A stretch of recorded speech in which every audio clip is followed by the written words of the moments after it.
Hi everyone. ಇವತ್ತು ನಾನು ಕೃಷಿ ಜಮೀನು ಅಳತೆ ಬಗ್ಗೆ ಒಂದು ಇನ್ಫಾರ್ಮೇಷನ್ ಕೊಡ್ತಾಯಿದ್ದೀನಿ.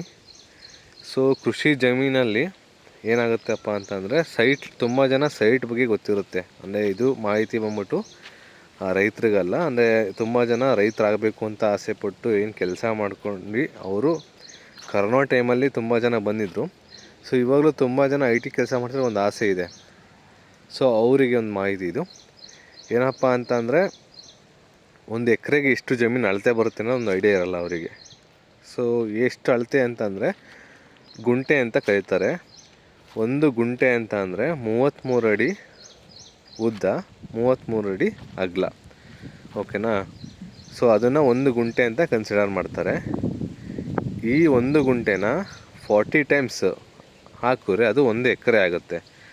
ಆ 1 ಎಕರೆನ ಅಂದರೆ 100 ಗುಂಟೆ, 2.5 ಎಕರೆಗೆ 1 ಹೆಕ್ಟರ್ ಅಂತ ಕರೀತಾರೆ. ಸೊ ಇದು ಒಂದು ಕೃಷಿ ಜಮೀನಿನ ಅಳತೆ ಬಗ್ಗೆ ಮಾಹಿತಿ.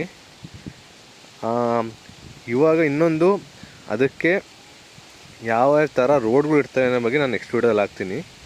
ಸೊ ಅದ್ರ ಬಗ್ಗೆ ಇನ್ಫಾರ್ಮೇಷನ್ ಬೇಕು ಅಂದರೆ ನೀವು ಈ ಒಂದು ಚಾನಲ್ ಫಾಲೋ ಅಪ್ ಮಾಡ್ಕೊಳ್ಳಿ. ಇದಲ್ಲದೆ ಇನ್ನೂ ಇನ್ಫಾರ್ಮೇಟಿವ್ ವೀಡಿಯೋಸ್ ನಾನು ಹಾಕಿದ್ದೀನಿ. ಸೊ ಆ ಇನ್ಫಾರ್ಮೇಟಿವ್ ವೀಡಿಯೋಸ್ ಬೇಕು ಅಂದರೆ ನಿಮಗೆ ಫೇಸ್ಬುಕ್ಕಲ್ಲಿ ಹೋಗಿ ಸಬ್ಸ್ಕ್ರಿಪ್ಷನ್ ತೊಗೊಂಡ್ರೆ ನಿಮಗೆ ಆ ಇನ್ಫಾರ್ಮೇಟಿವ್ ವೀಡಿಯೋಸು ಅವು ಕೂಡ ನಿಮಗೆ ಲಭ್ಯ ಆಗುತ್ತೆ. ಇದೇ ಥರ ಕಂಟೆಂಟ್ಗೆ ನೀವು ಈ ಚಾನಲ್ ಫಾಲೋ ಮಾಡ್ಕೊಳ್ಳಿ. ನಾನು ನನ್ನ ಕೈಲಾದಷ್ಟು ಮಾಹಿತಿನ ನಿಮಗೆ ಕೊಡೋಕ್ಕೆ ಟ್ರೈ ಮಾಡ್ತೀನಿ. ಬೇರೆ ಕಡೆಯಿಂದ ಸೋರ್ಸ್ ಮಾಡೋಕ್ಕೂ ನಾನು ಟ್ರೈ ಮಾಡ್ತಾಯಿದ್ದೀನಿ.